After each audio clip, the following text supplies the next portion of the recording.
Perkenalkan, nama lengkap saya Narsisus Atas. Saya mahasiswa semester 4 tingkat 2. Saya mahasiswa aktif Stipa Santos dari Lusruteng. Pada kesempatan ini saya akan membahas mata kuliah pendidikan anti korupsi. Kita langsung saja masuk kepada poin yang pertama, yaitu konsep pemberantasan korupsi. Kata korupsi berasal dari bahasa Latin corruptio atau corruptus, yang berarti kebusukan, keburukan, kebejatan, ketidakjujuran, dapat disuap, tidak bermoral, penyimpangan dari kesucian. Istilah korupsi yang telah diterima dalam perbendaharaan kata bahasa Indonesia adalah kejahatan, kebusukan, dapat disuap, tidak bermoral, kebejatan, dan ketidakjujuran. Pengertian lainnya, perbuatan yang buruk seperti penggelapan uang, penerimaan uang sogok, dan sebagainya. Kalau misalkan kita lihat dari beberapa pengertian tadi, di sini mengatakan bahwa korupsi adalah sebuah tindakan yang tidak terpuji. Korupsi adalah sebuah tindakan yang tidak bermoral, yang menyimpang dari kesucian. Korupsi juga merupakan sebuah tindakan tidak jujur, di mana dia melakukan sebuah keburukan melalui korupsi. Baik, mari kita lihat poin berikut, yaitu bentuk-bentuk korupsi. Yang pertama, kerugian keuangan negara. Menurut Undang-Undang Nomor 31 Tahun 1999 bahwa kerugian keuangan negara adalah berkurangnya kekayaan negara yang disebabkan suatu tindakan melawan hukum, penyalahgunaan wewenang atau kesempatan atau sarana yang ada pada seseorang karena jabatan atau kedudukan, kelalaian seseorang, atau disebabkan oleh keadaan di luar kemampuan manusia atau force majeure. Baik, kalau misalnya kita lihat dari apa yang telah dikemukakan Undang-Undang Nomor 31 Tahun 1999 ini, yang mengatakan bahwa tindakan korupsi itu tindakan yang melakukan atau melawan hukum atau menyalahgunakan wewenang atau kesempatan. Baik, mari kita lihat bentuk korupsi yang kedua, itu suap. Suap adalah tindakan memberikan uang, barang, atau bentuk lain dari pembalasan dari pemberi suap kepada penerima suap, yang dilakukan untuk mengubah sikap penerima atas kepentingan atau minat si pemberi, walaupun sikap tersebut berlawanan dengan penerima. Jadi kalau misalkan kita lihat di sini ada hubungan timbal balik, di mana pemberi suap kepada penerima suap. Bentuk korupsi yang ketiga adalah penggelapan dalam jabatan. Dalam pasal penggelapan dalam jabatan tersebut sudah diatur dalam pasal 374 KUHP. Sesuai dengan pasal tersebut dijelaskan bahwa penggelapan dalam jabatan merupakan penggelapan yang dilakukan oleh pemegang barang yang berhubungan dengan jabatan atau pekerjaannya, atau juga bisa karena ia mendapatkan upah berupa uang. Bentuk korupsi yang keempat adalah perbuatan curang. Perbuatan curang adalah perbuatan yang tidak jujur atau tidak adil, di mana akibat dari perbuatan tersebut kepentingan orang lain dirugikan. Perbuatan ini umumnya terjadi dengan motif mencari keuntungan secara melawan hukum oleh pembuat. Di sini menjelaskan bahwa perbuatan curang ini adalah sebuah perbuatan yang tidak patut dicontohkan, di mana orang yang melakukan kecurangan itu tanpa sengaja mereka sadari bahwa mereka telah menggantungkan kepentingan atau hak dari orang lain.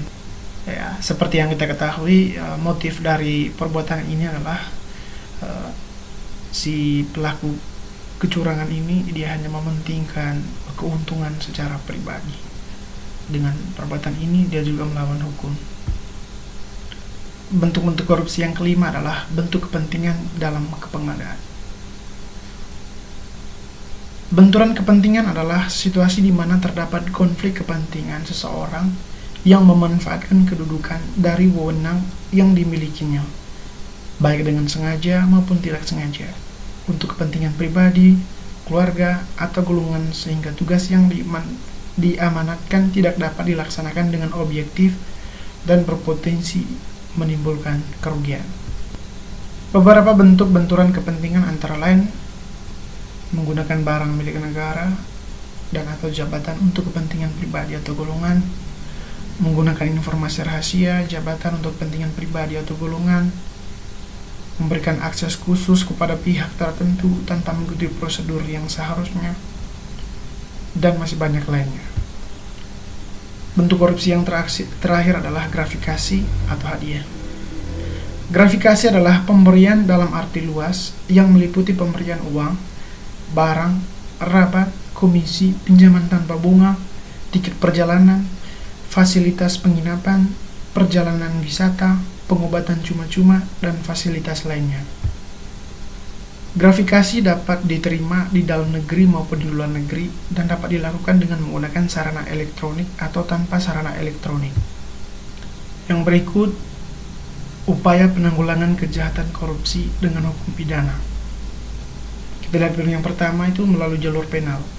Dengan menggunakan hukum pidana, menurut Brada Nawawi Arif, upaya penanggulangan kejahatan melalui jalur penal lebih menitik beratkan pada sifat represif, penumpamasan atau penindasan atau pemberantasan sesudah kejahatan terjadi.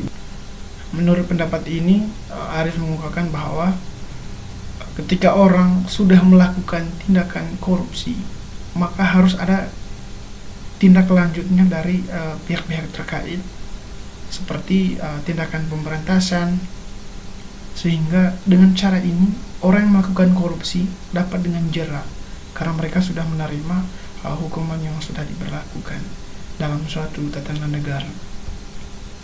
Poin yang kedua, melalui jalur non penal, diselesaikan di luar hukum pidana dengan sarana-sarana non penal, sedangkan jalur non penal lebih menitik perhatian pada sifat preventif atau pencegahan. Dikatakan secara kasar karena tindakan represif juga dapat dilihat sebagai tindakan preventif dalam arti luas. Pada poin yang kedua ini tadi, kalau misalnya kita lihat bahwa sebelum seseorang itu melakukan tindakan korupsi, setidaknya kita harus memberikan pencegahan terlebih dahulu agar orang tidak melakukan tindakan korupsi tersebut. Sehingga setiap kali mereka ingin bertindak, mereka masih memikirkan konsekuensi dari apa yang mereka lakukan itu. Jadi di sini mengatakan bahwa jika seseorang tidak ingin melakukan tindakan korupsi, maka terlebih dahulu kita harus ada pencegahan, berbagai strategi dan atau upaya pemberantasan korupsi. Yang pertama itu pembentukan lembaga anti korupsi. Seperti di Indonesia ada yang namanya KPK atau yang biasa disebut Komisi Pemberantas Korupsi. Yang berikut BPK atau Badan Pemeriksa Keuangan, Polri atau Polisi Republik Indonesia, Mahkamah Agung, dan lain-lain sebagainya. Yang berikut pencegahan korupsi di sektor publik. Yang berikut pencegahan sosial dan pemberdayaan masyarakat, pengembangan dan pembuatan berbagai instrumen hukum yang mendukung pencegahan dan pemberantasan korupsi, monitoring dan evaluasi. Di sini menjelaskan bahwa setiap kali ada perancangan atau kegiatan harus ada yang namanya evaluasi biar semua orang tahu bahwa berapa pemasukan dan berapa pengeluaran. Yang terakhir, kerjasama internasional. Sekian dan terima kasih.